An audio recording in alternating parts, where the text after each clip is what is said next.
Hello, hello, hello. Good evening, good morning, good afternoon, or whatever other expression of time you choose to use. This is the Talking Stick Show. Today we are discussing how to source happiness, a pathway out of depression. So today we are joined by, obviously, the host of the show, Dale Tobin. Where is he? Oh no, there he is. Hello everyone, happy, depressed, in between people. Welcome to the show. I think this is the 101st show, right, Dale? We are on the 101. Yeah, the 101st Talking Stick Show.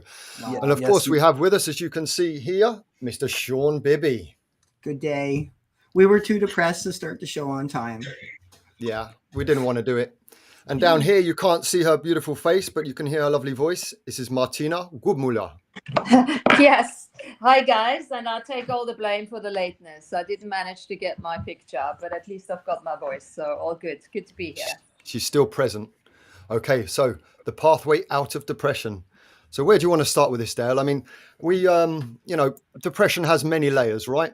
And many people seem to feel that once they become spiritual or become aware of spirituality, that all their problems fade away and they are bulletproof to the world and everything's enlightened. But as we all know here, there are many, many years and layers to this kind of journey. And depression shows itself in many different facets. So how do you want to start this off, Dale? Well, there was a great question you said, Martina, in the comments this morning on the post. Do you want to relay that question you put, Martina? I thought it was incredible and a great start.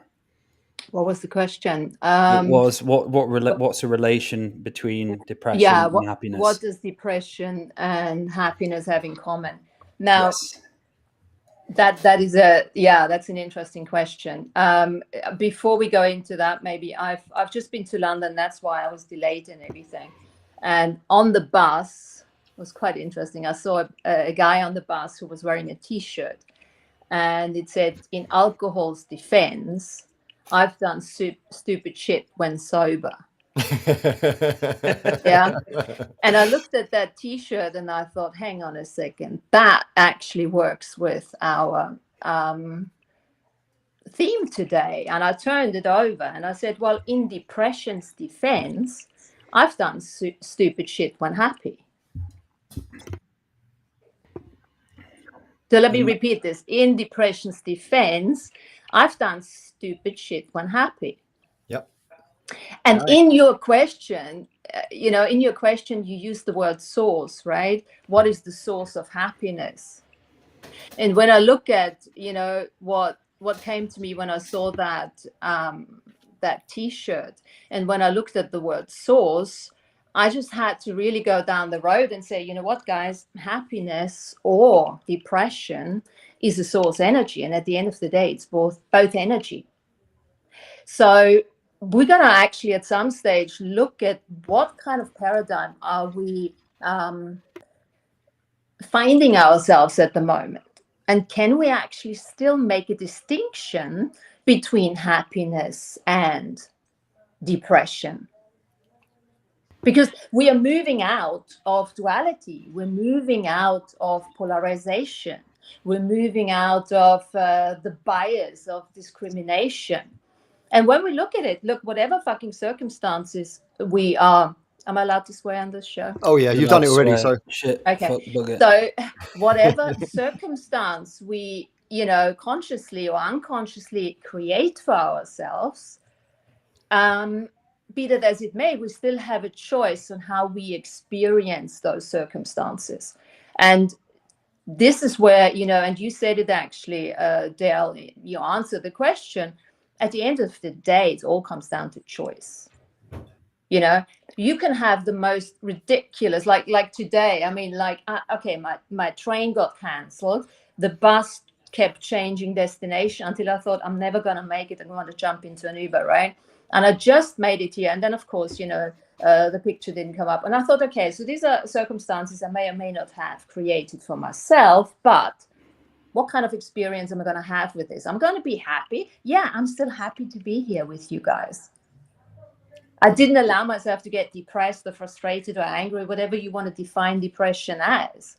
And I think as we're moving into this place where we're living as a soul rather than a limited human, we just can't go down this road anymore. This is depressive and this is happy, because the soul itself does not acknowledge unhappiness. The soul is joy, the soul is dance, the soul is movement.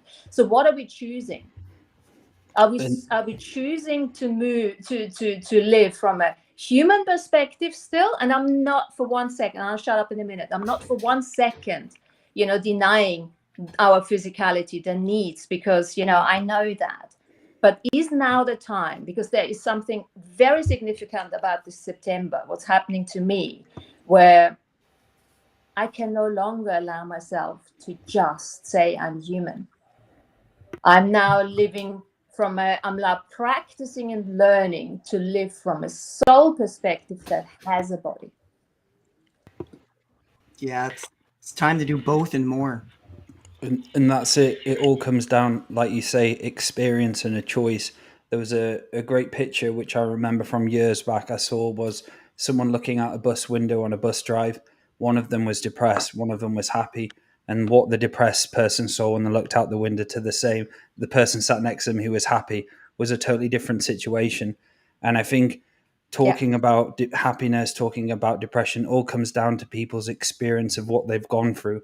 Because at a moment in time when they came into the birthing process, came into being an innocent child, there was that spark of source within them. There was that love frequency. There was that happiness instilled into them, just as memory, light. It was just, say, source. Source was there. But unfortunately, with the world we live in, the duality, non-duality, whatever you want to call it, we have trauma and we have darkness and we have things on this planet which want to stop us from growing.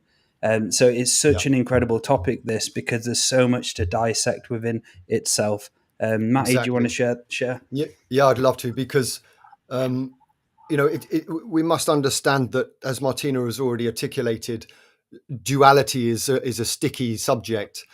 We are not just either depressed or happy.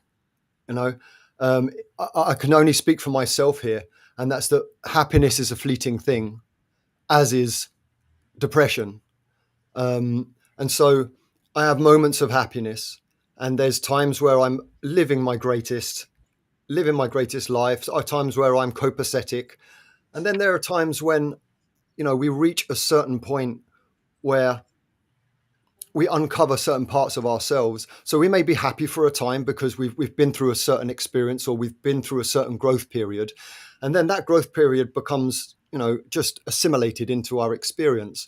And then the next layer arises. This is something I've been going through the last few days myself, where depression came back, and but it just showed me the next layer. What have I not been looking at? And we can choose to either remain in depression or to move on from it, to move through it, to move past it. And that again is a sticky thing, because you can't just deny depression and you can't just deny happiness. You have to investigate both from the sacred neutral perspective to see what is being presented. Now, that's not to say that there aren't people out there who are genuinely have happy lives, and other people who generally have real miserable, depressed lives. That's absolutely a reality. But for me, it seems that it is a cycle. And each, as you said, Dale, we have these traumas within us, and these traumas that, we can't just go all in and just heal straight away. Bang, I'm healed. It doesn't work that way. We heal certain elements of ourselves, we recalibrate, and then the next hidden deep trauma comes to reveal itself. And for me, depression is always a sign that there is a potential for a healing. I really like what you just said, Maty, with that continuous perpetual seeking, desiring happiness, because I'm a big fan of, with all the exploration of happiness, and because I take every word and look at the energy of it, and then I see how can I outcreate it. What is a better word to use that is conducive to where I'm going at the moment? And for me, the perpetual desire for happiness itself kills the access to our soul, as far as I'm concerned, because I'm almost at the stage where I'm saying happiness doesn't cut it for me anymore. because happiness is so misidentified and it has so many connotations and definitions and everything that doesn't allow me to access the joy of the soul. If I take happiness and I compare it to joy, if I look at the energy, happiness means nothing to me anymore, because I have access to joy through my soul that is more and more coming to the forefront. Outstanding. And so we can talk about like false happiness as well, what people think is happy, but it's not. Shawn, do you want to give some examples of like a false happiness where someone thinks they're happy and society tells you that they're happy and it should be a happy situation, but inside they're melting away? Yeah, I kind of like anything that's a fleeting moment. You know, sometimes we're just swiping the card a lot too, trying to buy happiness. And sometimes you can get a little glimmer out of those moments, but then they're gone and you don't really have a base foundation of happiness that you built up. That's just one example. And then just looking at like the cycles that we go through with depression and happiness and how often they come, but what do you got to say about that, Maty? I think this is something that now you're asking me here to go into the depthness of my own personal self that I don't usually expose very often, but it is pertinent and potent to this conversation. To me, the last few days, I was questioning what even is happiness? Is it even real?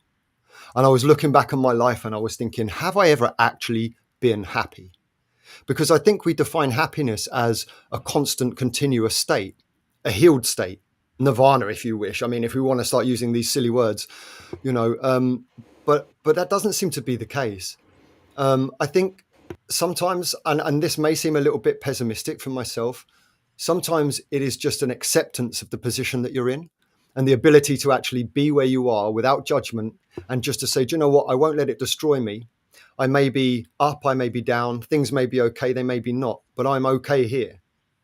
Maybe that just goes to show that maybe I haven't experienced happiness in all of its, glory. There are moments, absolutely there are moments, but it's not that constant state. Therefore,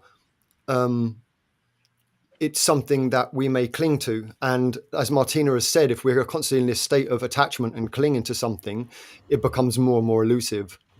Therefore, happiness is but a word, right? And one could say relief, one could say acceptance. All of these things can bring an element of that. But real happiness, I think, is, as Martina has said, joy. Yeah. And that's a completely different frequency, right? Something that has a lot of depth to it. Yeah. A real deep depth.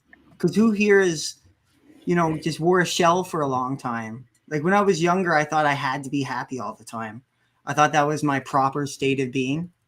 And, you put it up for so long and then eventually people think it's bullshit.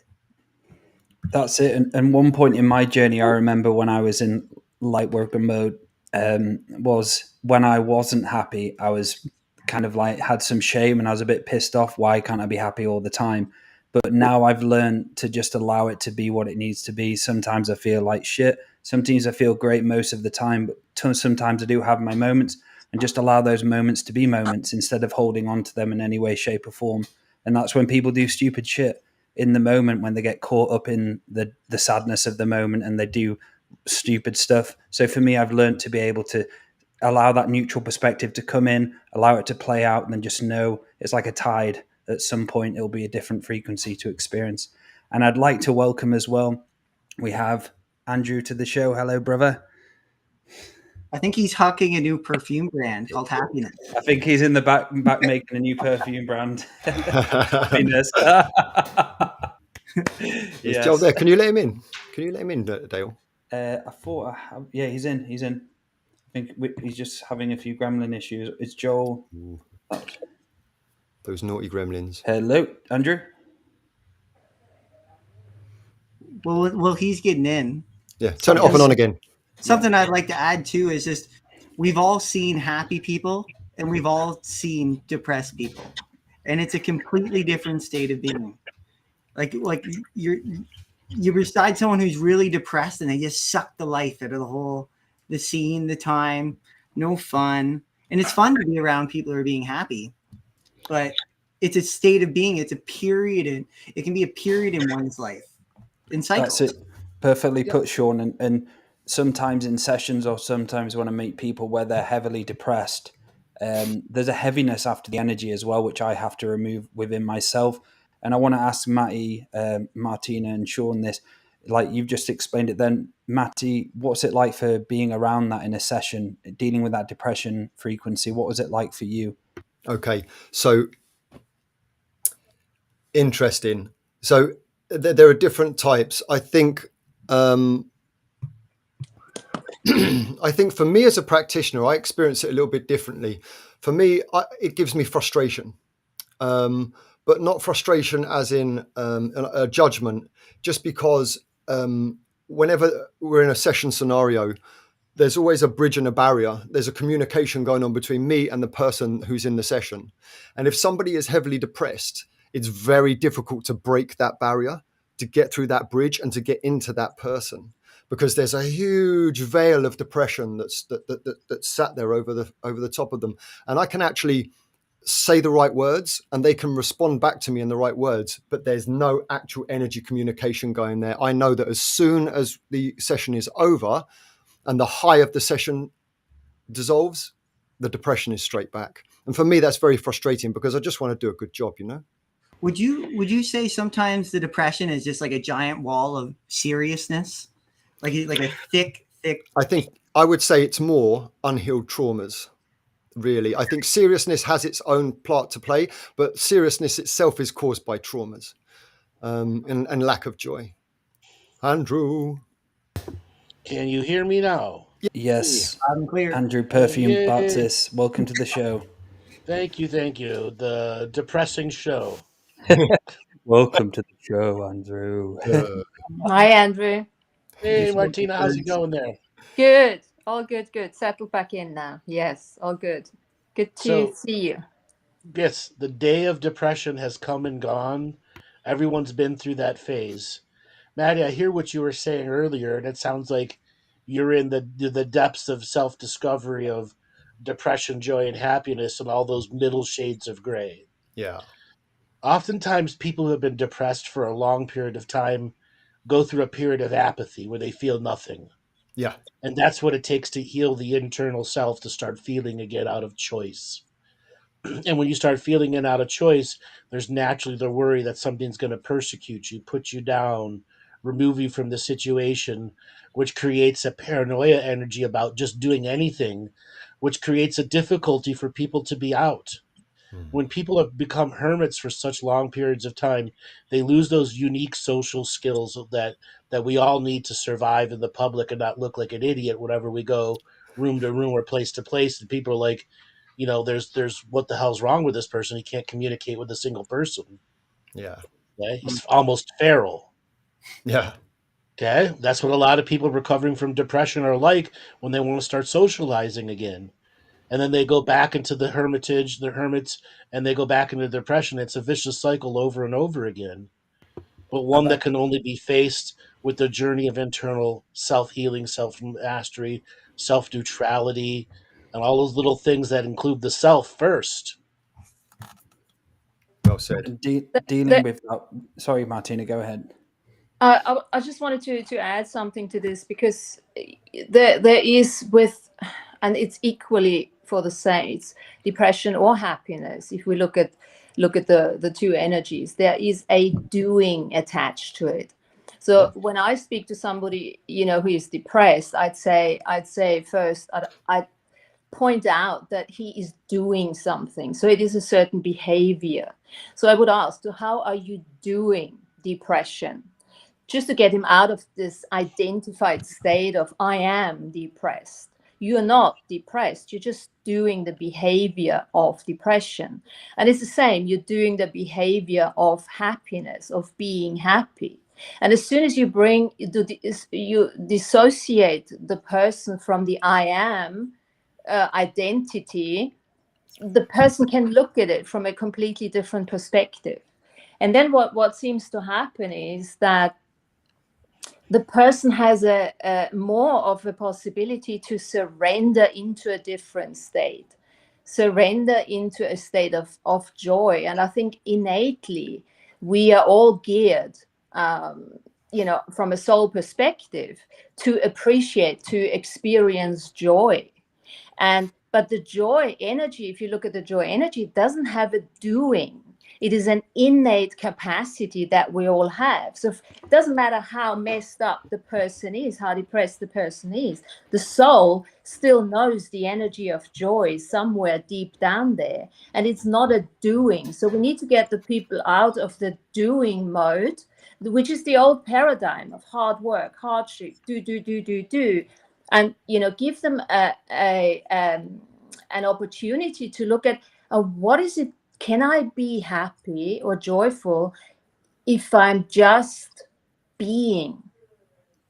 That takes that stressfulness out of the people and allows them to remember that actually, from a soul perspective, being is something innately what they have learned and they could remember doing again. Sure, but what you're describing is somebody who's already advanced enough into spirit to go to that. Yeah. And a lot of people who have no experience with spirit and depression default to ego's choices, not the learned person's choice. And what you described was the beautiful journey for somebody who's already experienced depression and gotten out of it.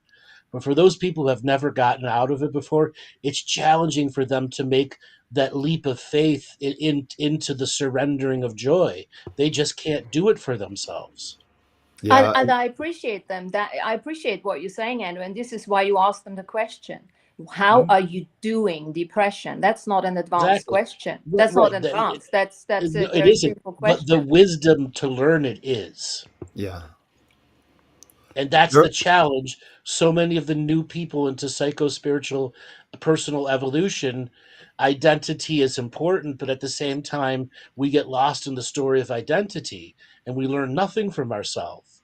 So there has to be the grounding process of doing the internal questioning as what you're about, and then understanding the nature of those answers and how in depth that answer can be if you study your own answer, which is what you're describing, Martina, truly knowing what that answer means to the greater you.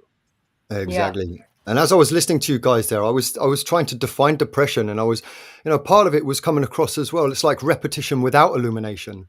However, when you have gone through the many cycles and you begin to figure out how to get yourself out of depression in a cyclical cycle, actually depression is very illuminating, right?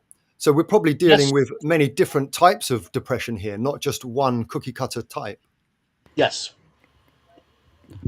And absolutely. When I think of depression, I'm actually visualizing like a spring, and that spring is just down and it's cocked and loaded and it's fully depressed. And that's full stored potential at that point. That's just waiting to heal those traumas. And then, back up the joy. And it's just, how often does that happen? Does it take 5 years, 3 years? You do it every day? Does it take a car accident to suck the spring through your butthole? Yeah, you're like, blink, gone.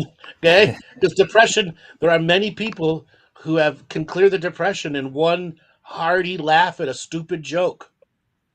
Okay, it can clear it for 5 hours or 5 minutes, but it does work.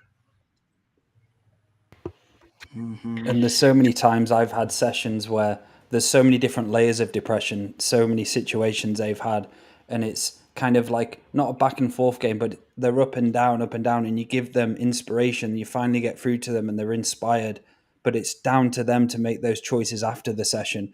And this is what I always see. Majority of people are inspired afterwards, then they fall back into depression a week later.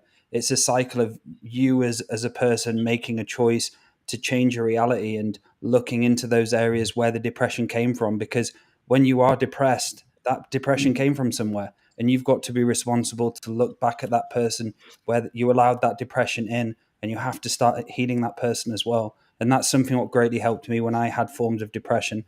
I had to go back to that person when I started being depressed, and I start having to change that bit by bit. And at the end of the day, depression is a low frequency. It's where there's not enough light admitting out of you. And it's how you can have higher energies of, say, wisdom or source within you. But I completely agree. it's hard sometimes. There are people I treat and afterwards they go straight depression again and they just give up on themselves. So there's so many different layers here. Well, Judith has made a comment, which is wonderful. The trauma becomes their identity. And this is when trauma becomes very advanced and people hold on to it as their own badge of honor. This is who I actually am. And, in those cases, that's when things get really bad. I mean, for me, when depression comes, it is a case of looking at it and listening to, where's the truth? Where's it coming from? There's always a source. But when you assimilate it like that, that's when things get scary. Yeah, I mean, we've all come across people who hold their traumas as their identity, right? Yeah, which identity is profiting from this long depression? I think part of the problem with depression is that it is almost an inculcated noun. It's a bit like, think of a mixer. When you make a smoothie, right?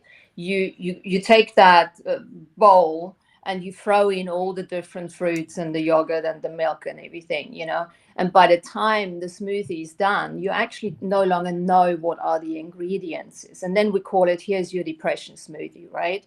So it's very difficult when people throw all these different traumas and different definitions and identities into the mixer.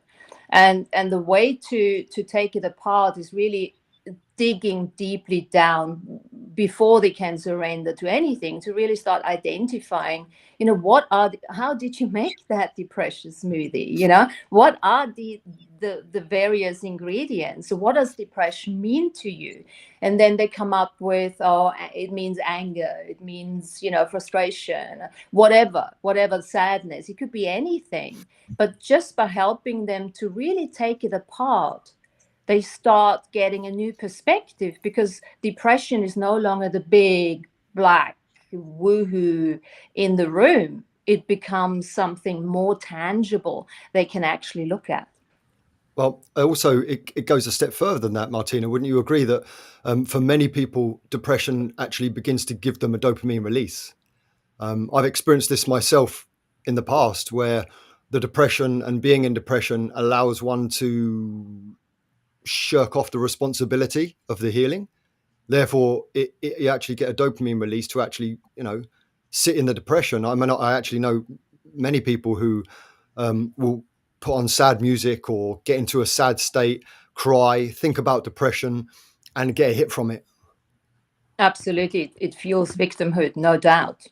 Absolutely. And I'm wondering, as you say that, I'm wondering if there is some sort of worthiness gratification in that too, as you play with that depression, and then you get some validation from the outside. There is some the worthiness, I'm not sure, but somehow a gratification from your outside that keeps you then in that perpetual circle of never being able to surrender, never getting out there to take responsibility, because there are too many people out there still that do not allow themselves to empower others, but rather crawl into the cesspool with them and start playing the empathy and martyr game. And you see, this is that tail. The cat eating its own tail in a way. So it's not just the depressed person themselves that is in that vicious circle. It's the toxicity around them. They want to be friends, and in reality, they are not friends. They are just adding to the bloody misery.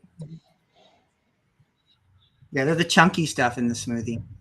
But I wanted to add that, so sometimes with the depression too, sometimes like a depression can give you some downtime. Well, because a lot of people they go through a depression because they had some uptime and they needed to stop, just absolutely stop to evaluate what's been going on and why life became so bifurcated from what they thought reality was, that it smacked them across the face with a big bitch smack, and they're like just stunned because they were in disbelief. Shawn, sorry. Do you remember the emo stage, the emotional stage? And it's interesting because society imprints you more with it. the amount of people I know who are on depression meds, it's kind of like a normal society recognized thing now, isn't it? It's kind of more imprinted into you as well. Oh, I feel a bit sad. Oh, I've got depression now. This is a thing for me now. This is what I've got for the rest of my life. And that's something a lot of people battle with, and they just give up in life. I am depressed. I'm not going to be able to get out of it. I'm going to take these meds now, and that's me for the rest of the life. I have depression, and that limits a lot of people. Yeah, that's so strange. Some of the aspects of that, because with Martina said about doing depression, it got me thinking. Well, like you're kind of acting depression, but then you kind of can wear depression. You can wear the emo clothes, or you can listen to depression, and then because the funny part is then you have like that high school emo girl that's all black, or there's the boys too, but then they become happy within depression as an act. And it's just kind of like a juxtaposition within it. There comes the word peer pressure comes to mind. It's almost like, think of a band. I just thought of the metaphor of a band, You have sadness, frustration, anger, and fear creating a band together. And the band's called depression. And it's going really well, and they're earning money, and they're having lots and lots of followers. And all of them are now bound to each other. So sadness can't get out, because otherwise the band's going to fall apart. Neither can fear. It's like that kind of toxicity that we could call peer pressure. Interestingly enough, even for something that is really not conducive to creating higher consciousness or awareness. We see this so much within the lightworker community. So much within the lightworker community. As a matter of fact, it's one of those things that's linked intrinsically with narcissism and empathy, right? You see it all the time. I got that image. That image of like the land of the dead. You just have all those hands reaching up, trying to pull people back down, and that's the imagery I got. Come back down with us. Snoring bear is giving his wisdom. So that's it, and it is. And for those out there, let's do this. So for those listening now, and I'm sure a few will be listening who have depression, what advice can we give for them to get out of it, like the basic steps? So Martina, do you want to come in first? Yeah, I'd go in. I'd ask yourself the question, what does depression actually mean to me? And then take a piece of paper and just write down whatever comes up for you. Just write down the words. Sometimes you have a whole sentence. Sometimes you might even think of a person that comes up, in association with depression. Just write it all down. And there might be positive values included in that, because, everything that we do in awareness or unawareness, there's still a value attached to it. So write all of that down. And then what I would do is very simply just take every single thing that you've written down and destroy and uncreate it from a place of no more fixing. You don't need to fix it. Just pretend there is no more fixing, as we're now starting to move into this new paradigm. No more fixing, but I'm acknowledging it and I'm letting it go now. Beautiful, Martina. Maty, do you want to come in here? And the same question to you. Yeah, I would. Obviously, there's no cookie cutter way to do this, and it depends at what part in your journey you're actually on. For somebody who is at the beginning of their spiritual awakening, then I would say one of the best things that you can do is care for the physical body. Begin to eat good food, begin to train, begin to exercise and work the body. This is actually something that I've seen myself actually save people's lives. It gives them that motivation. And once the body becomes motivated and healthy, or even just a fraction of it, and you get those natural endorphins that are released from exercise and some correct diet, it's enough to bring people just on that edge that takes them from practically suicidal to, do you know what, I think I might be able to do this. But then when you get to the other stages, so you've been on your spiritual journey for a while, and you've been through many different phases of in and out of depression or happiness or all of the other cycles that we go through in our journey, I would say, listen to the depression, see what it has to say. you would have learned the skills of neutrality by this point, and you will have been able to step back and just observe and listen to the depression. What does it want from you? What's it trying to say? What are its limitations? What is it trying to stop you from achieving? And as long as you don't, and this is the difficult part, and this is from real personal experience, as long as you don't validate it or agree with it, there will be wisdom there. Incredible, Maty. And Shawn? Yeah, advanced depression for advanced practitioners. And it's good getting the blood moving in the veins again. But it's tough. It kind of depends, like Maty said, about there's no one cookie cutter way, because what kind of depressed is the person? Does the person know that they're oppressed, or they come in saying, I am depressed, everything sucks, I'm super depressed, all I ever talk about is my depression? So what I'm going to do, kind of as is like by an example, I'm going to try to make them laugh. I'm going to do something silly and stupid and not take myself so seriously, and hopefully try to get a little laugh about them, out of them. And then I'm going to try to bring them back to their past a little bit, but not the past they keep thinking about, but to something like, hey, like, do you remember playing that game when we were little? Like, did you have those little games you used to play? Like the playground games, just some sort of spark of memory that's not so hazy and thick and dense, just so they can remember what fun can be like. That's just kind of like, I'm just trying to share that experience with them so they can start to feel that again. And there's so many ways to go about when someone's wallowing.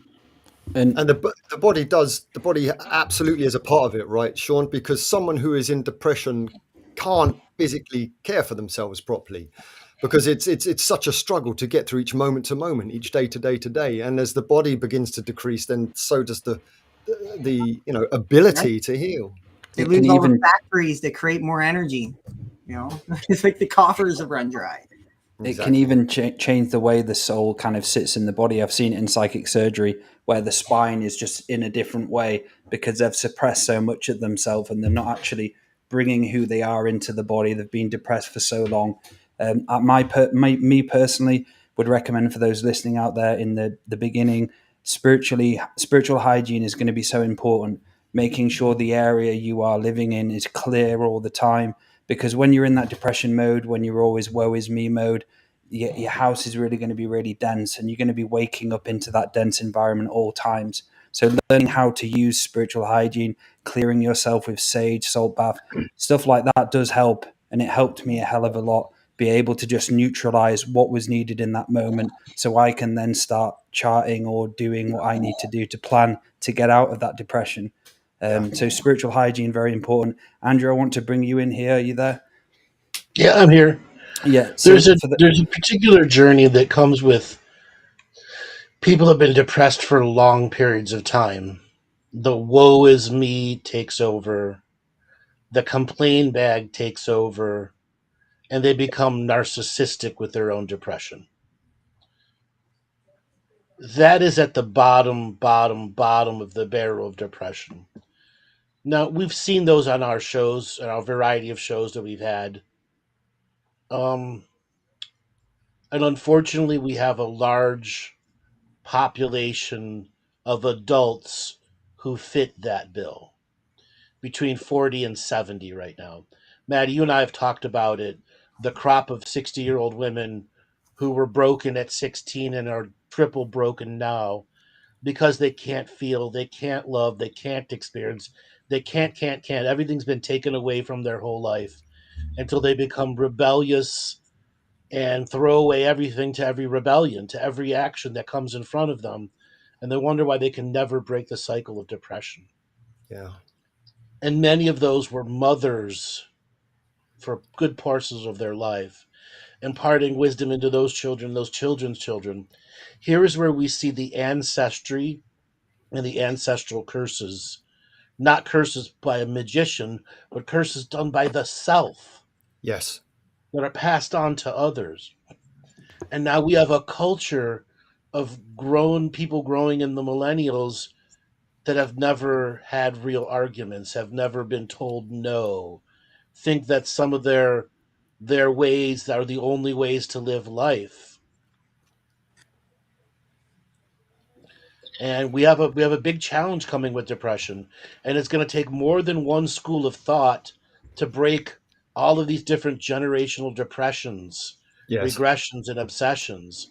It's going to be a combination of the psycho-spiritual, the spiritual and the psychoactive, and the proactive psychology to really unravel some of these core issues.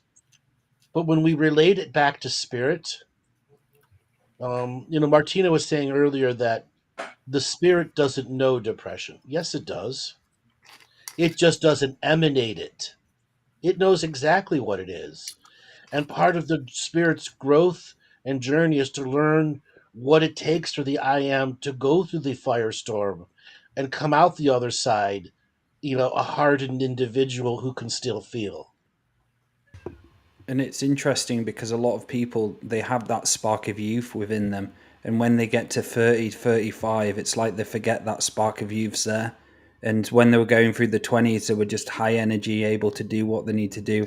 But when they hit to that 30, 35, I see a lot of people going into that depression state in the age around about 35, where they feel like the youth has gone within them. And how can you ignite that youth and realize that you're still the child? And that's why spirituality in these teachings, all the teachings we allow people to listen to, is giving you that, opening that inner child, and how important that is again. Because I grew up and I had a serious stick up my ass, and I started listening to Andrew, and I took that stick right out my ass and started trying to source happiness again. But it was a choice for me. Without drugs or alcohol. And that's one of the hardest challenges for people, right? So Dale, what does it look like to actually take the stick out of your ass the first time for somebody who's never done it before? It's damaging to my ego. Hurt a lot, but as much as it hurt, it kept hurting until it disappeared, and I got used to it, and I just knew that it's something what I had to do. And I was so serious in what I was doing, and like anything would trigger me, like the littlest thing would trigger me. And I had to learn slowly, really, really slowly at a time. They're just words. Like someone's just said something, just because I don't agree with it, I don't have to be triggered anymore. And so many people are in that way where it just triggers the shit out of them, everything. Like now I take the piss, I have fun with Shawn, Maty, and everyone. Like it's important to have fun. And if something triggers you listening to on the show now, you've got some work to do. Like this is just a show and us talking about our own experiences. And if you're getting triggered by some of the shit we're saying, then maybe you shouldn't watch this show. You have to go do some inner work. Yeah, and also the serious stick. I know Laura and our sticks came out almost at the same time. It was very interesting to see. I think Andrew called you trees, didn't he? He was going around calling it as a type of tree. Yeah, but it was more than just having fun. It was so interesting because as a spiritual person, it actually hardens that stick, if you will, and it plugs that stick in there. Because there's the need to always be healing, the need to always be meditating, the need to have this done, the need to understand, the need to evaluate, and all these needs, wants, and desires that just keep us in this perpetual state of seriousness. And for me, I can't actually say what it was. I just think I reached a point where I was like, I can't do this anymore, because this what I've aspired to be, that I've now become, is not joyful to me anymore. And it was just that realization, and it was almost like that acted like some sort of lube that just went. Can I add on that, Maty? Say again. I just want to add, like, the serious stick. It's like a serious tree, and like as we take on more self-responsibility, like as the seasons grow, a new branch can start growing out our ass, and we got to trim it and pull it out all over again. Because like as we do new things that are complicated and hard, we tend to get serious sometimes and caught up in it. And so we got to just trim and get rid of that stick again. It's true freedom. That's what it is. When you get rid of that stick, you're able to be in the infinite moment of the now, and you're not limited by your own limitations, holding it on yourself. And when I don't get triggered now by certain things, I just think how fucking free I feel. It's amazing. Like, it's such a nice feeling. I remember points where I was being serious and things were making me angry and cross, or something happens. I've had those moments, Dale. Like let's say you've just spent hours preparing something, and all of a sudden your body goes, and it just falls all over the place, right? And instead of getting angry, it's so fucking ridiculous that all you can do is laugh. And in that moment, rather than go, oh, for God's sake, you just go, that in that moment, all of that energy is just. That reminds me of a story. So I was doing a huge write-up on Facebook to do this post, and I forgot to do it in Word first. And it took me fucking ages, like an hour of going back, writing it, quite a bit stressed writing it. All of a sudden I went to post it and it timed out and deleted. And I remember I was like, it was like a movie, like I'm now left with a choice. And all I did was I laughed and I just went, fuck it, fuck you. And I walked away and was just giggling away. When I think about that, I think about just like setting up dominoes. Like, all the times when you're playing with dominoes and then it just falls over before you're done. Exactly that. And so what then, or someone else goes in, like, starts laughing. Martina, so the dominoes of depression. Yes. So it does work that way. You flip over one thing and you could be undepressed for 10 minutes. But it's those dominoes that flip back up that give you the middle finger. Mm-hmm. The ornery ones that only want to enforce their way is the only way. Indeed. Well, this is again where choice comes in, isn't it? Where you have to choose in a continuous way. Whatever pops up, you got to choose to acknowledge it and then to let it go again. I suppose this is the way back to simplicity, flexibility, laughter. And taking things not so serious. And when we talk about this stick here, the way I perceive this stick is the abuse that we have been through, not just in this lifetime, but over, eons of time, that just turned inwards.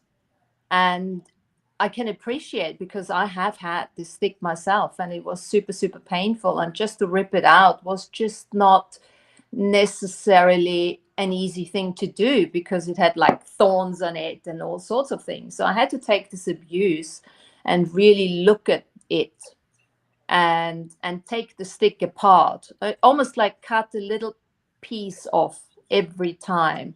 And there were different ways of doing that. I mean, I worked a lot with learnings, because that's something that has always been important to me, to work with my pattern recognition, and that included everything. It included the tears, it included the laughter, it included the simplicity of letting that thing that was not really mine. And this is I think is a big thing for anybody who does depression, to really have them acknowledge, or allow yourself to acknowledge that the abuse that has been inflicted upon you, and this is not a victimhood saying now, yes, you have given consent to it in this or other lifetime's soul or not, what if none of that is actually yours? A lot of that abuse that we have taken inwards and created the stick for is actually part of the psychic perception that we innately all have. So it's like, yes, it's not good to be depressed, but let's just look at the flip side of the coin and see how fucking, psychic are you actually, that you have been picking up whatever has been happening within your surroundings. And Is it now the time to acknowledge that and let it go? Right. In the acknowledgement that the stick is made up of the abuser's energy, that you must purge out of yourself. Mm-hmm. And the abuser's energy, as a metaphorical stick up your ass for keeping you serious, is there to teach you a valuable lesson, to get his energy or their energy out of your own butthole. Even if it's your own. Don't let it control you so much. And and in addition, there's something you have to allow yourself, because in order for the abused to let go of the abuse, sometimes they have to transition through becoming the abuser themselves. And I'm not saying it has to be that way, but that is what. right. That is usually the way. So allow yourself to give yourself some space to get angry, to get frustrated, and to actually let it out. Because from a perspective of, you have been holding that so long within, and everyone around you in your signature frequency circle will have to take it or not. And it is their karma. So everything is karmic resolution. Right. And how often have you heard like someone say like, "Oh shit, I became my mother," or "Oh shit." Yeah. And like, I think we that's all someone share else's that psychic shit. in some way, or father. Or when you get a partner, look at their parents and be like, And also, look at yourself. If you have a partner, you go through stages as we outcreate our definitions and identities all the time. I remember my partner of 25 years, he's been my mom, he's been my dad, he's been, my grandfather. It's like, whoa, who you are today is just amazing. How that works. And equally so, on the opposite, you do the same for them. But that's all part of the karmic resolution. And for me, the joy that you guys are talking about and that fun, I am a bit of a sucker for resolution, So for me, doing the work is super fun, So and while we're talking about relationships here, there's somebody in the chat room with the initials PD, and they've posed some very cool questions, actually, several of them. So I'd just like to acknowledge that. One of their questions here says, can you talk about being stuck in a relationship and realizing that you're not happy, but being unable to change / leave? Now, this is something that I've experienced myself, and it is a big cause of depression, especially when children are involved, expectations are involved. So, Andrew, what would you say are the first steps to somebody that may be realizing that their relationship is playing a major part in their depression? You have to accept the truth of it. And until you accept that truth and all of the different explorations around that truth, you're never going to be able to come to a clear decision that the relationship must end, no matter the consequences, be it economic, financial, spiritual, so on and so forth. For you stay in the loveless relationship, unacknowledged is the ongoing trauma. Then there's the moment you recognize it and I must change it, but the actuality, financially, it's impossible to separate. And unfortunately, many people are stuck in that scenario. Well, at that point, the only thing you can do is have legal separation, but still file taxes under each person's name. Okay? At that point, your partner's ups or downs are going to determine what you can do and what you can't do if you're living there with them. Okay? You can't just go and start to date and be right in front of them. That's obnoxious and narcissistic. But you also can't hide it from them. So you're stuck with this economically challenging relationship that has no growth into it. That means spirituality is an option for you, but it's going to lose so much of the physicality of what the other parts of life can mean if you're truly free from that relationship. And a lot of women and men find themselves following spirituality because they're stuck in a relationship that won't grow from one partner or the other or from both of them. So what do? Make it real for yourself and say, I want a legal separation, and eventually I'm going to see others. And right now, financially, we can do nothing to change that, but we have to financially work to that direction where both of us can have other relationships, yet still share the benefits of marriage. Yeah. Okay. And if there's kids involved, a whole new layer of responsibilities have to come. Yeah.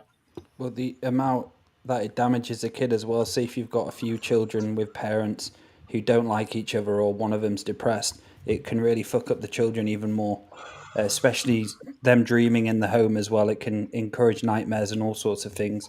If there's something going on, like a battle between the parents all the time, it can really fuck the kids up. So later on in life, they may have spiritual issues because of that. I know for myself, in my own personal situation, and I've experienced everything that Andrew's just talked about, for me, it was very much a forced evolution. I'm sure that's not going to be the case for everybody. but that's what happened for me. You know, it was a case of realizing, why do I keep going back into this depression? And I couldn't see it. It was so close to me and so all around me that I could not see that fact, that this is what was causing it. But I was lucky enough to have, you know, a form of a forced evolution that pushed me in the right direction. But I couldn't think of anything more destructive than that not happening. So, Martina, what is your view on the loveless relationship process and how to get out of it? Well, I would concur with your lovely description of the transparency of the path to new consciousness, because really this is where we're going. We've got to be transparent. And, you know, that could be another discussion at some stage for you guys. What is the difference between transparency and honesty, right? Yeah. Because that's two very different things in a way. But again, because honesty is so misconstrued, you know.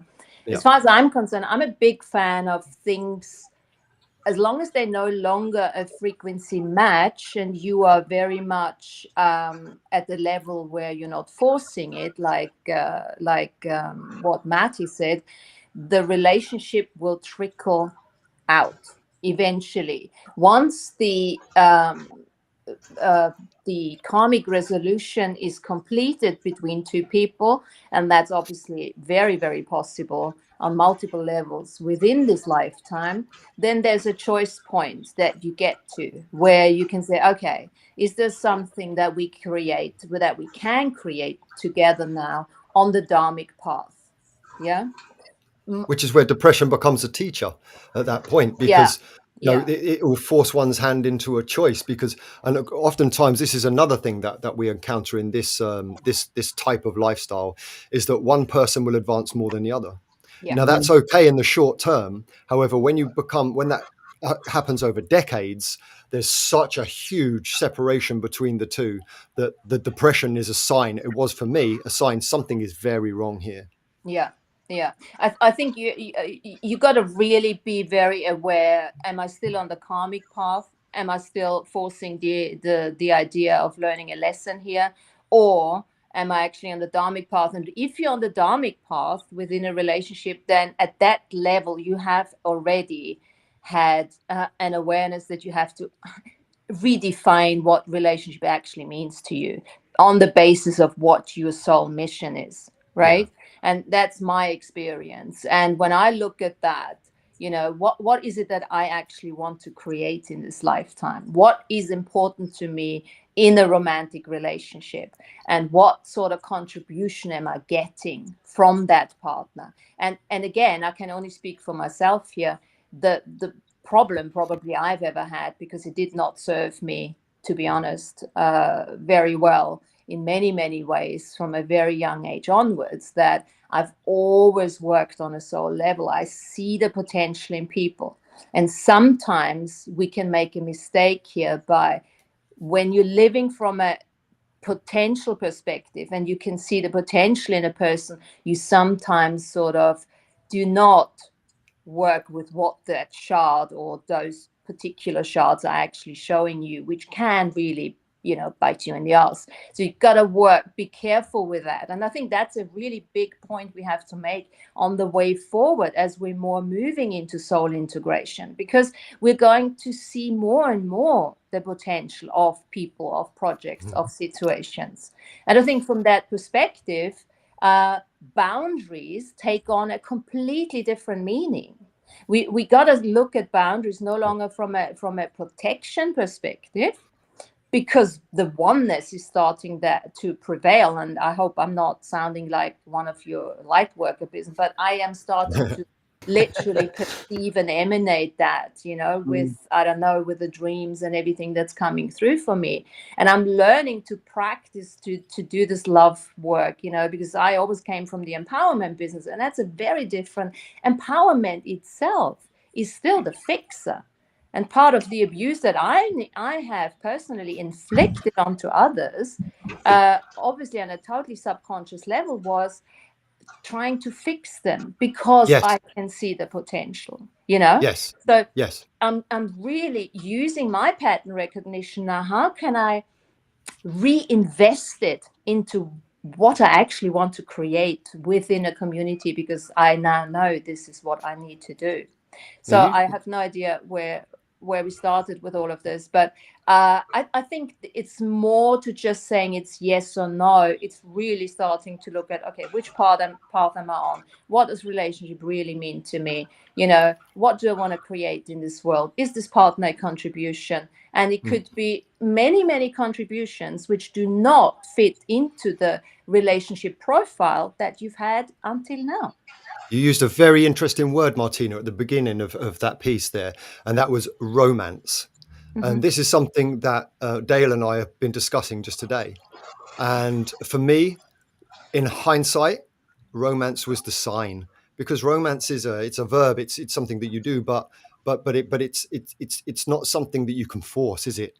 It's a joy in a relationship. It's something that's given and given back, and you know, for me that was the big thing that I've learned was really missing, and should have been that signpost that something was going wrong.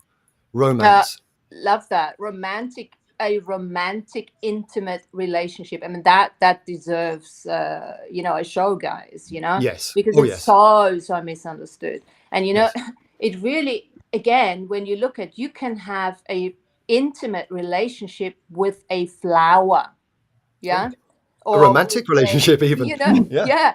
And this is why this whole thing is getting so distorted and so difficult to really put a bias on anything nowadays, because our awareness are being heightened so much that everything becomes, whoa, this is no longer what do I really need romance? And well, yes, it's nice and everything, but does it fit into my mission, or am I just using it as an excuse? It's just like, whoa. Or am I getting romance? I mean, I'm intimately connected with you guys now, which is almost a romance for me, So find out for yourself, what is romance. I'm having, romance with 4 guys here, and you're all on the back. Well, hey, how did you get that? Whoa, Right? hey.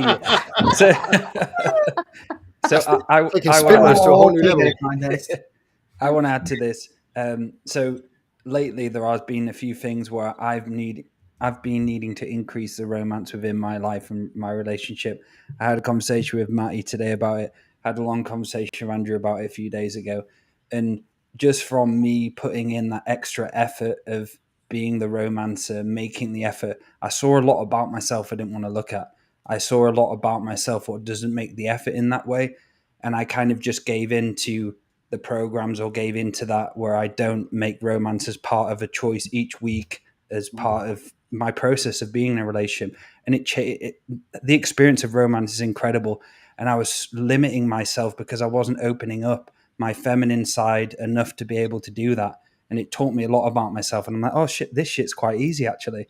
But I was so stubborn in a way that I wasn't really giving that romance each week a chance. And I really highly recommend romance in a relationship, because it blossoms, like how closer me and Gabrielle have been the last few days because of that.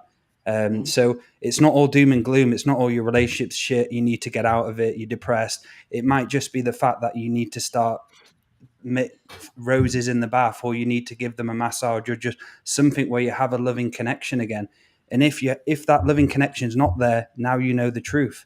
Now you know you need to leave. So give it a go. Don't just give up on it, or just have some ideology that you need to get out the relationship. Actually make the effort. Abuse is different, obviously, but actually make the effort to do something with them, something where you can both bond together again. Genuine romance, and you'll know if it's reciprocated, you're onto a winner. If it's not reciprocated, So Dapper Dale came out, huh? yeah, Mr. Lover. We were talking Dapper Dapper. What's Dale. your name, romance boy? Now, in this modern society, where masculine and feminine cultures have become toxic to each other, that's all the programming and engineering. Being a man and romancing a woman is very difficult nowadays compared to what it was 5 years ago, 10 years ago. 30 years ago, it was very simple. You just said hello, okay? And they didn't say, you're stalking me, you're looking at my Facebook page, you never leave me alone. They just abuse you left and right. And then the same men who do the same thing to women. People aren't open to talking anymore. They have lost, social media has destroyed normal human dating social interaction, in which where a little bit of obnoxiousness is acceptable because you're letting your character out. Okay? It's much different, if it comes to the end of the date and we must split evenly or the man only pays. Or just be open to whatever happens. Or have to step into an ideology to defend a date. What if it's not a date? What if it's just two people going out having fun? Is that always a date? No. And that could be romantic as well. Right. You got it again. You got the honesty, you got the transparency, and you got the lack of definition. We got to get out of lack of definition. And of course, the soul's journey also requires us to get out of our emotionally over exaggerated feeling world, if you wish. Yes. We've got to move beyond this emotional BS. Emotions doesn't mean emotions and feelings are not the same thing. I think people think that emotions and feelings are the same thing. It's not. You can super feel without being emotionally involved in stuff. But you could also feel something making it a delusion through the feeling. Yes, you can. So let me give you an example from a different kind of interesting romance. I had a dream. I had a dream. Was it not last night? Two nights ago, that I was getting married to Paul. Yeah. Now we've been together for 25 years. Mind you, I have to say the night before I gave him the boot, right? And the night going to say something else. and the day after, I got married to him, and he was very nervous in my dream, right? And I'm like, this is so weird. So I started, why am I getting married? There was even a white dress in the beginning, and think this is really not what I normally would do. But anyway, so I looked at that, and as the dream progressed, I was analyzing myself and what was going on in the dream. And then I started realizing that Paul was representing my higher self. And I was actually getting married to my higher self. And I was super astonished that Paul, who I've been trying to fucking fix all my life, right, was representing my higher self. And when I got that, all of a sudden, this whole marriage, the way we would do it in 3D or have done it until now, changed. What changed for me was Paul disappeared. I saw myself in all different colors. I couldn't look at myself. I tried to pinpoint what dress am I actually wearing now. I was wondering, but I couldn't, because the color changed, the dress changed. And the only thing, and that's why I need you guys now, because I haven't figured it out yet. The only thing that remained, I had my hair up. Think of The Simpsons. What's her name? The one, Maggie. No, the other one. Marge. The blue hair. I had my hair all the way up, and that was the only thing that remained the same whilst I was going through all this colorful, flexy thing. What was that? Give that one to your Andrew. your residual image coming through from the higher self to remind you this is you in another reflection. Okay. To remind me, I had a feeling, because I somehow, when I thought about it on the bus today, I'm thinking, what's the fucking hair? What was that? And I thought, okay, well, the hair was almost like an antenna to keep me grounded. Is that what you're saying? No, your hair has been that style for a very long time. Like Marge. Okay. And that represents you. And yet, at the same time, you were seeing Paul as the higher self in the marriage, but in fact, it's your higher self you were married to. Yes. Okay, so it was bringing me back to myself. That's what you're saying. Right. In a romantic way. The residual image you, and the romance was, I can be my higher self with this person and not be married. Yes. Now, which made it the perfect relationship for you. Yes. Now, by saying that is to really open your mind, get rid of definitions, and just, because on a different level, there is a contribution in the relationship that you're having that you might not have considered before. Yes, very much. And it's almost like, I know with a guy like Paul, I'm better off having a telepathic conversation than one-to-one, me talking to his shards, because you'll get more across. I get more across, I get more out of it. It's a much better contribution, and it's hugely spacious, Okay, but you're also lucky to have a person who can hear the telepathic words.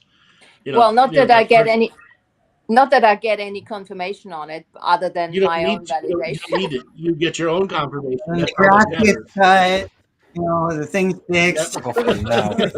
Yep. Coffee now. Exactly. As long as your honey to-do list is cleared, you're good.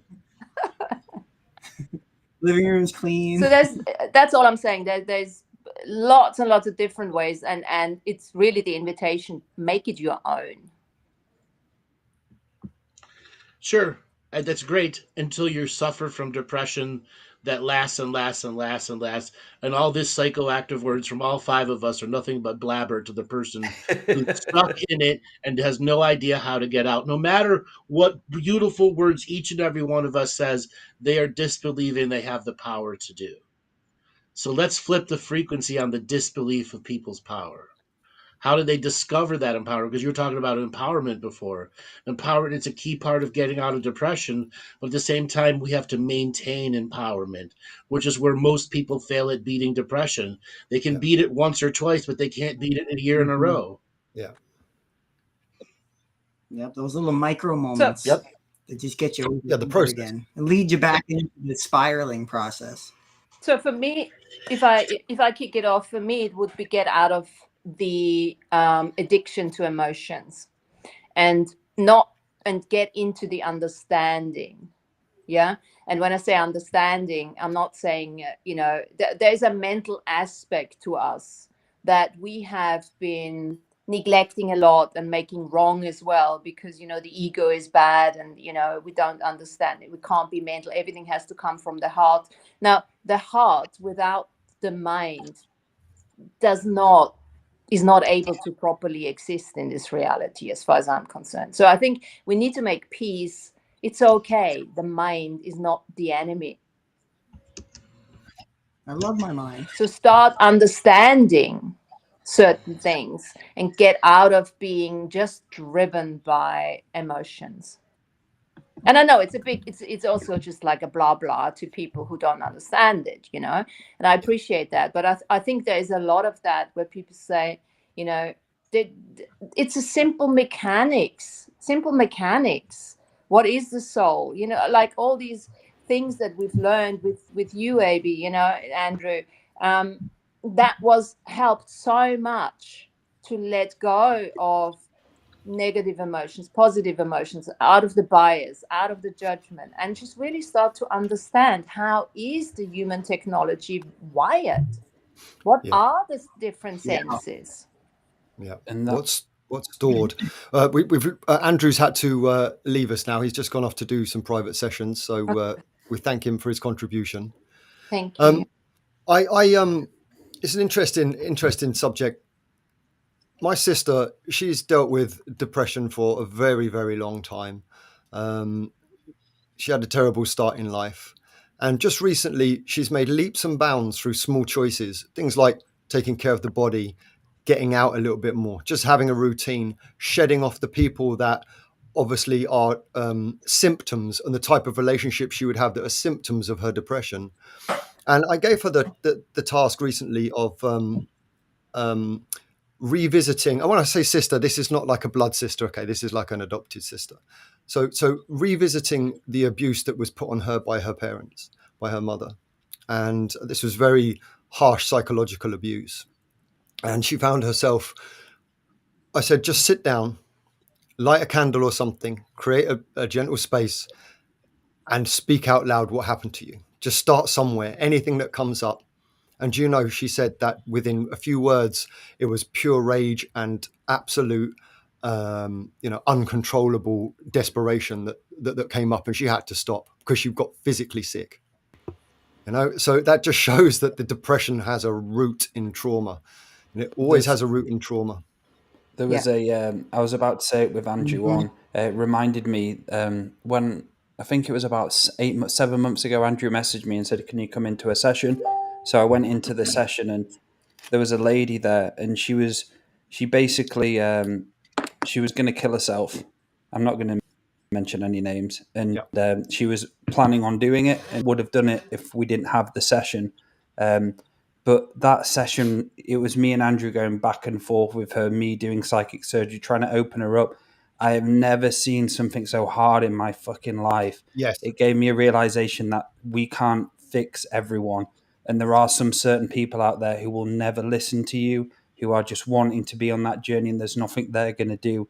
So I've seen so many different sides and shades to depression, to the worst of the worst. And after the session, I felt a bit down because I was like, I couldn't help her in any way, shape or form. She could not see anything but her own shit, even though we were giving her this, giving her that, doing treatments on her.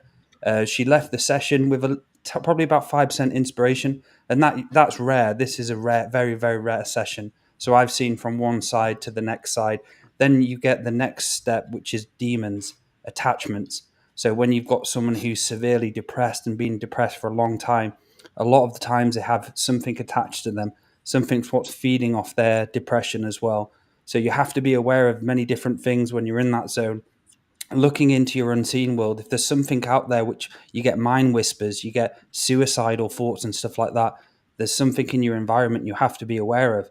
And at first you have to potentially battle with it, but battle in a way that you find love again, battle in a way you find source connection again, and battle in a way that you give up the battle so you're allowed to just be yourself again. And so many people give up, and you see these people killing themselves, and they've got a suicide demon in there whispering them all the time, kill yourself, and they just give up. And it takes effort, dedication to get yourself out of those states. Being in that real nasty, nasty state, it takes graft, years and years of leading up, effort. And Maty, I know you've got a lot to say about this. Do you want to add to it? Yeah, I absolutely would. For somebody that's in that kind of position, what you've got to recognize is the patterns here. So you will go through states of intense depression, and then there'll be an alleviation of this said depression. You'll begin to make a little bit of movement, a little bit of happiness, so to speak, just something. And then it will come, build, and then back into depression and suicidal thoughts. And that is a feeding scenario. That's when literally some form of entity, we can use the word demon, but there are many other types of feeding entities that will siphon that energy from you, that despair, all of that negative energy, and then leave you to build up some light and then come back again. And in these types of scenarios, I mean, it's to be absolutely honest, you need help. You need outside help. And it doesn't have to be a shaman like us. It doesn't have to be a healer like us. It can be a counselor. It can be something else. But if you don't have the self-trusting tools, if you don't practice spiritual hygiene, even the most basic parts, then this situation will continue. And it's a dire situation. It really is. And unfortunately, it's going to take you years to get out of that situation.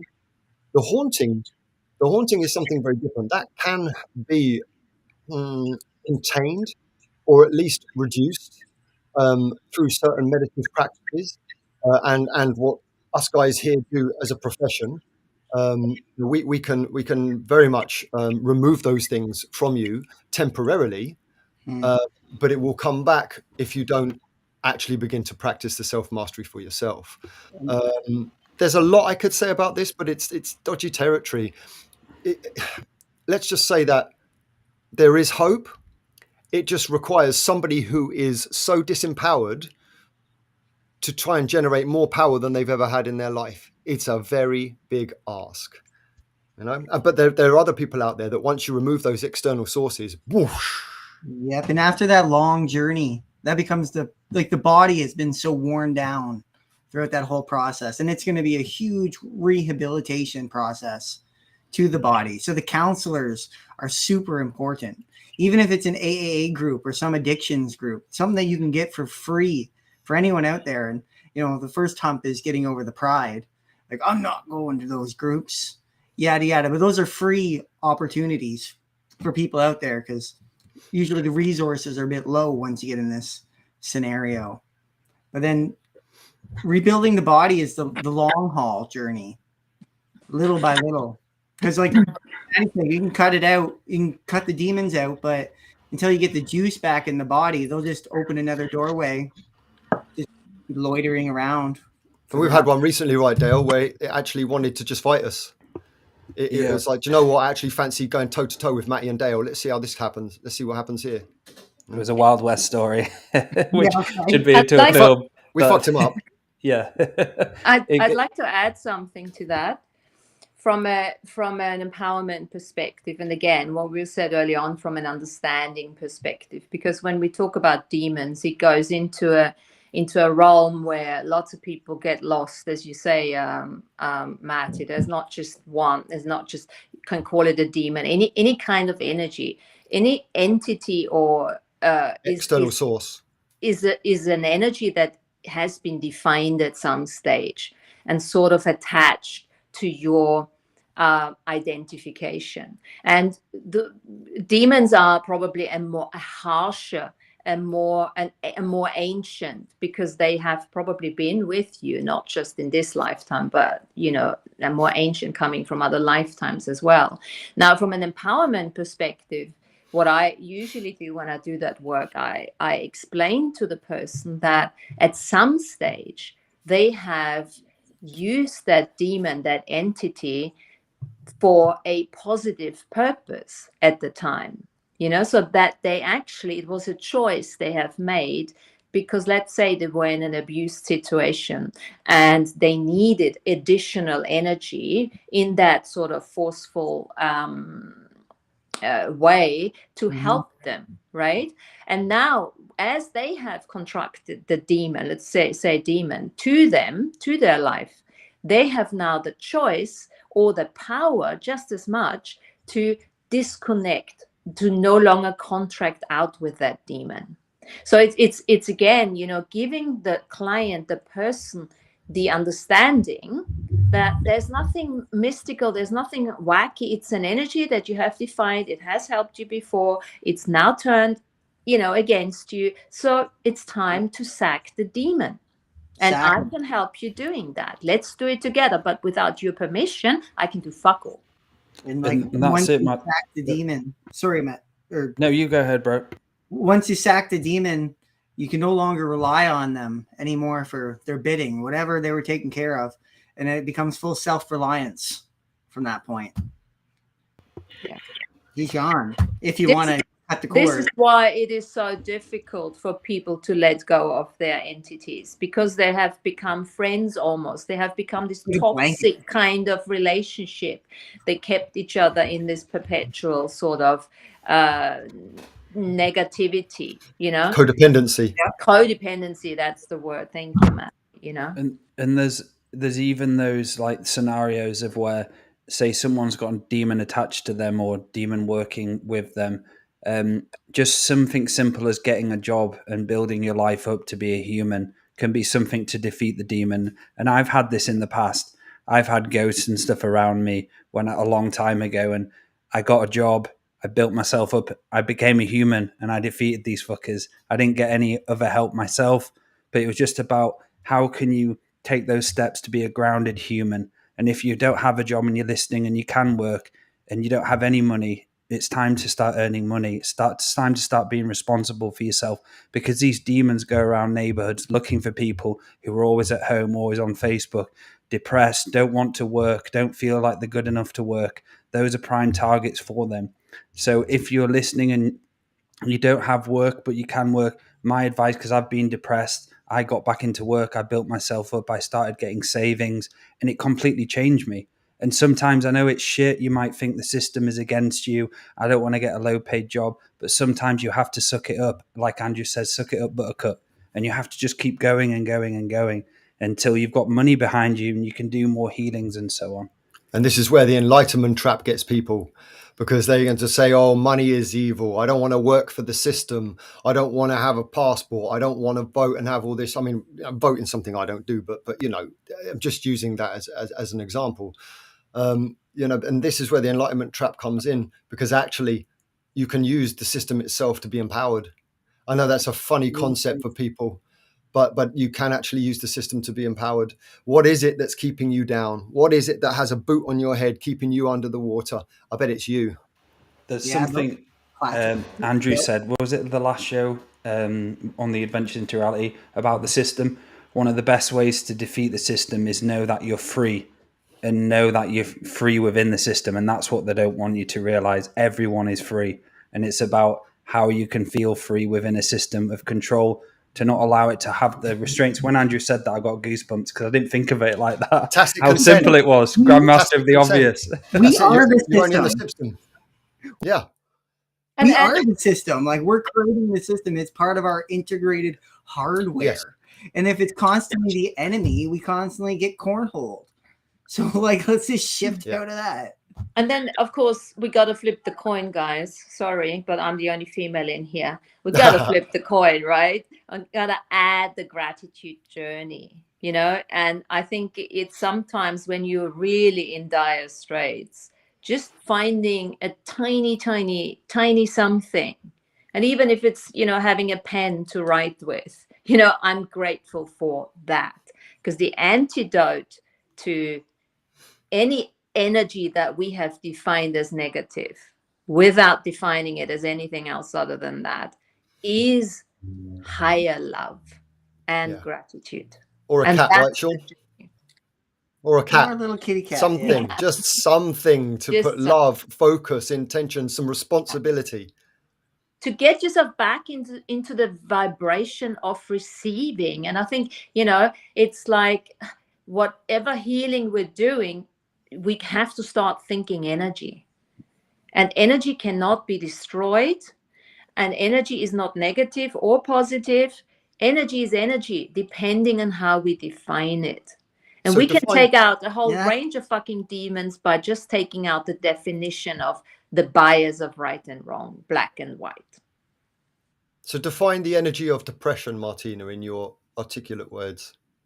Well, the energy of depression depends. Again, it depends very much. This is the blender, you know, it's difficult. You have to first look at the energy. I would say it's abuse. The energy, I liken it to abuse gone internalized abuse.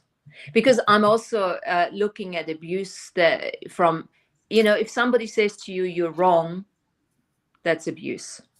I've really expanded my understanding of abuse to that level of understanding. Somebody says, you don't know what you're talking about, this and this and this, verbal abuse, of course, sexual abuse, we know that, but the majority of the people have always dealt with verbal abuse, right?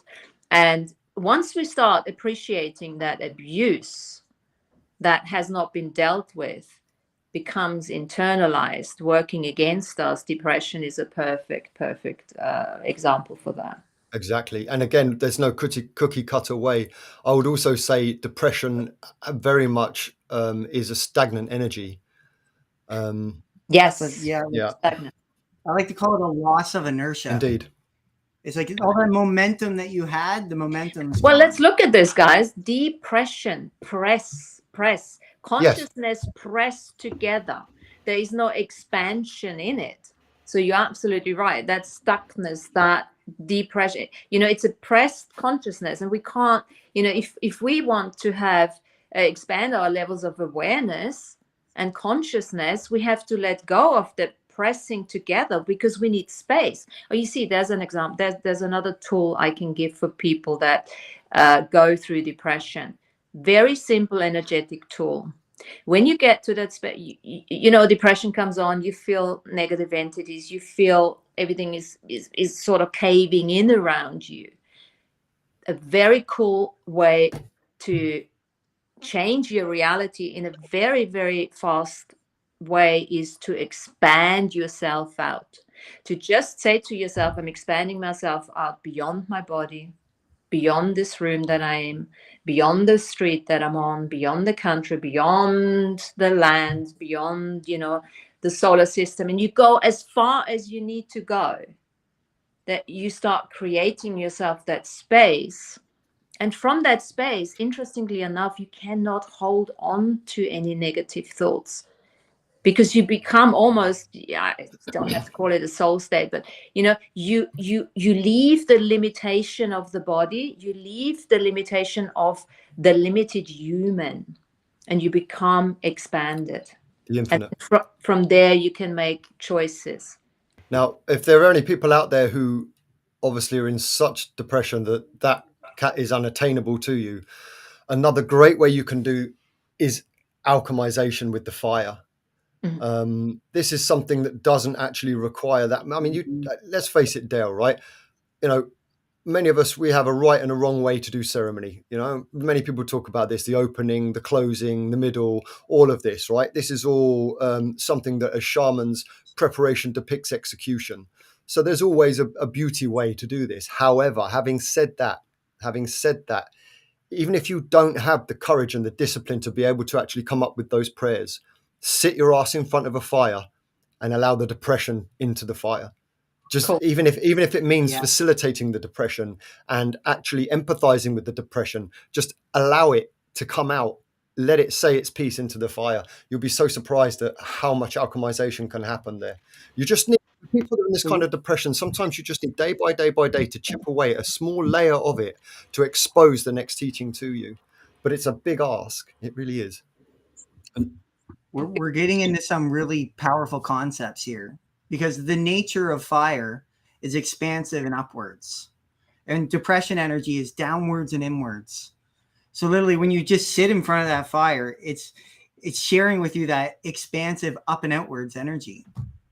And I want to get a little science nerdy here for a little bit too, because you did earlier at the very beginning of the show, you noted the color blackness, Maty. But literally, the color black is literally absorbing every color. So black word's bringing everything down and in. And the color white is reflecting every color of the rainbow or illuminating it. So you can just put those colors together. So depression is a black energy that sucks everything in. Just everything in. And white is that energy that's reflecting everything, or complete illumination. And it's just so fire is illumination or reflection, and black is just depression, is just sucking everything down and in. And how long are you becoming dense? It's just creating density. And that's where we get into real trouble as human beings. Like I was talking about my beautiful sister there, because so much had been, and I think I have faith in her. She can make it. I know she can. But there are many people that I see that, like Dale just said with the lady he was talking about there, where you open that doorway a little bit and so much comes out that it's completely overwhelming. And if you're in that situation, unfortunately, probably nothing we've talked about is actually going to help you. And this is where you really need to go and see somebody properly, to actually go and see a professional that deals with this kind of stuff. If you're in that dense depression, then you're probably not going to be able to facilitate the kind of practices required to use spirituality to get you out of that initial depression. Counseling's not going to, just basic counselling won't work. Something like Gestalt therapy or something, psychotherapy, something like that. Combined with physiotherapy. Yes, combined with physical as well. And this is why the inner work journey is so important, the day-to-day practice. And I remember when I went through my depression and came out of it, I still had scarring of it. And it took me years and years to get rid of the scarring. The whispers of the depression were still there. It was like an echo. Until the year and hours I built on myself, until those programs or those echoes disappeared. And there is a way out, but it's about you giving that time and effort and dedication, knowing this shit's not a quick fix. Us lot being here is not a quick fix. Us being able to come onto the shows and do this, we've not just been able to do it. It's been a process and dedication to the journey, hours and hours before this show. Decades. To be here now, and giving you inspiration to do it. Get out your bed. Get out of your room, mix your energies up. Don't stay in the same place all the time, because it may be depressing you, just the environment. Get yourself out, exercise. And even something so simple as exercise is so important, because it's a natural dopamine release. And those people who have overthinking all the time, you're out your body all the time. You need to learn to be in your body. You need to learn exercise, grounding skills. Even something physical like tennis or football might bring you out of it. It's giving it a go and just not being so woe is me all the time, because I was there and I had to get myself out of it. Now here's a segue. Here's a segue here into Laura has popped up in the chat room here. Laura, camera in your face, Massey, and she brings up an important point. Here's a segue into the combined healing therapies that we're doing. Something like that, and this is not just a plug for our therapies. We have combined this as us as healers, us four, all of our skills and the technologies that we have here. What it does is it's able to attack the programs themselves and the causes at so many different places. So it hits it at one direction, the body will react to it. Then we hit it from another reaction. The body will try to react to that. We hit it again and again and again and again until it cannot any longer actually fight the process of healing that's going on. Now, obviously, come and see us for combined healing therapies if you wish, but this is also another way that you should look at this. Absolutely, one way is not the way. Agreed, Dale? You have 100%. to come from multiple different directions. It's the only way if somebody who's in severe depression is going to get out of it. One counseling session isn't going to do. Spirituality isn't going to do it. Just prayer isn't going to do it. You need a combination of many different modalities to come from as many different angles as you can to just chip away. And those people who just meditate every day, it's working against you. It really is. The amount of times that people come see me and what practice you do, I meditate every day. And majority of the time it works against them. It just becomes they're meditating in their own mess. And it's just they're never getting anywhere. And this is why Andrew talks about having such different journeys like guided meditation, salt baths, hyperbarics. All of those different combinations and different aspects are going to grow you. Don't get stuck in your own way. Don't do guided meditation every day, because you're going to be out of your body all the time. You're going to be so learnt to be out there. And the amount of people who come to workshops and I see them and they lay down, they go out the body straight away. And it's not about that. It's about how you can learn to master the technology of being in the body, but you can still travel into another universes being in the body. And we get that aspect of leaving, going somewhere.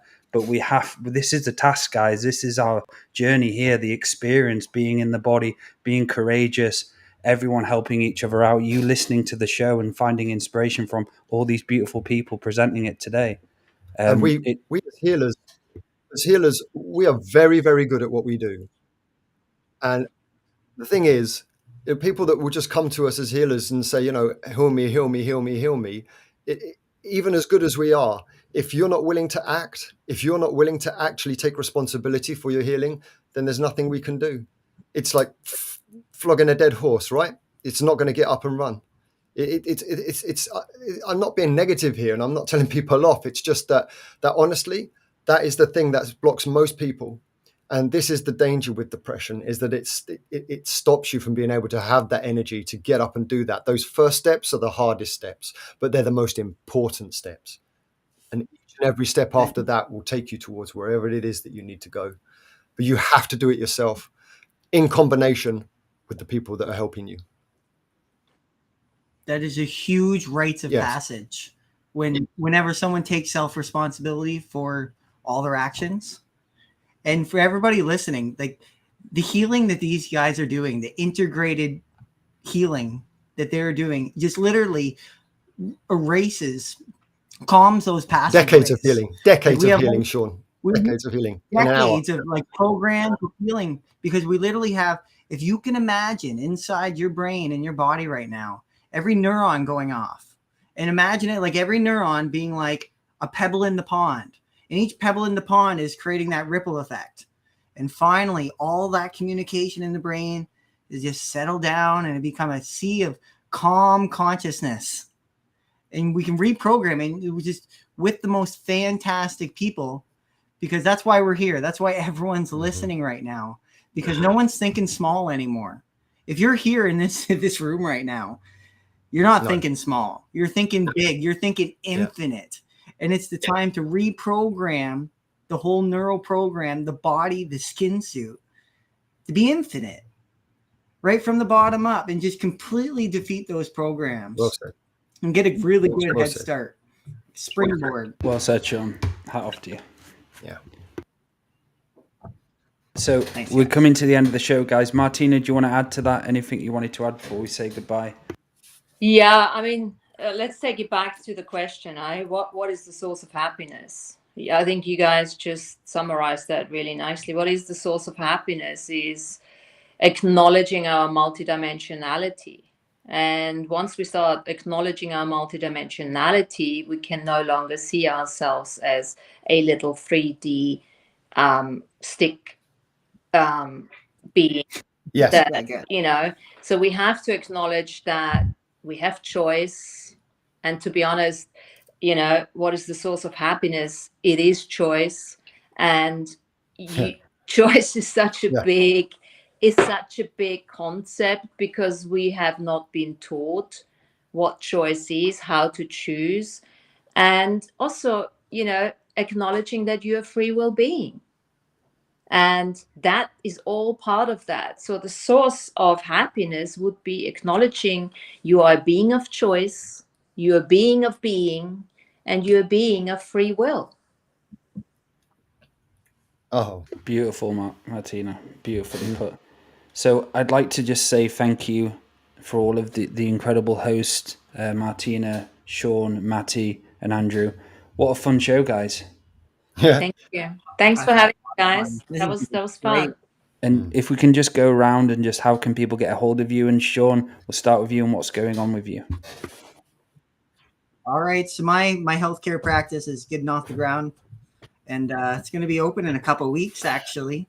But you can get a hold of me at myinfinitehealth.ca. And for all you guys out there, .ca means Canada. My Infinite Health. Thank you, Shawn. Martina? So I'm inviting everyone who's interested to join our Earth Nouveau shows.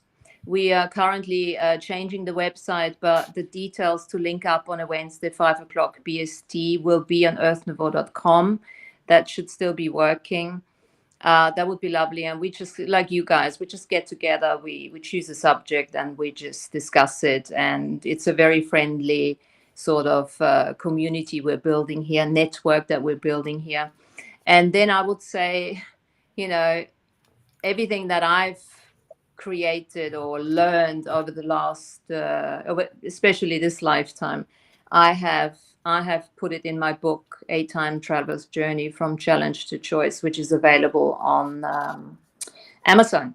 So there's lots and lots of techniques and, you know, tools and little bit of personal sort of stuff in there. So, and lots and lots and lots of self-mastery, sovereignty, and healing. Incredible. Thank you, Martina. Thank you. Okay, guys. So you can see what I do at twofeathersmedicine.com. You click on my name. I am a psychic surgeon, psychic healer. You can book a session with me there. There's a link to email me to book a private session. There are also some light language shorts on there, which are powerful tools that will, you know, really help you along that journey, to be combined with all the other work that you do. There is one on there for depression. They're about 5 minutes long, and all you simply need to do is listen to them. There are lots of other subject matters on there as well, so go ahead and look at that. Also have a limited amount of spaces for mentorship programming as well. So for those of you out there that already are well on your journey and want to take it to the next level as far as spiritual offense, defense, and spiritual hygiene, things like that are concerned, email me on Maty Waller, twofeathersmedicine@gmail.com, all in script. If you're interested, just a limited number of spaces there. And that's it, really. Also on twofeathersmedicine.com, there is links to the combined healing therapies. Yeah, I think that'll cover it for now. Thank you, brother. Thanks for coming on. And if anybody would like any soul surgery sessions with myself, head over to daletobin.com. Also, if you sign up for the newsletter, which a pop-up will appear on the website, you will get a free psychic surgery guided meditation to bring you into elevation. I'm also offering psychic surgery training, which I have actual one coming up this Friday and Saturday. And I'm also offering a treatment with that training as well, which comes with the package. I just want to say again, thank you to everyone who's come on the show. I feel inspired, and to all of those listening and commenting as well. We appreciate every single comment. We appreciate you turning up and listening. Thank you. Thanks, guys. Thank you, everybody. Cheers, Bye. Thank you.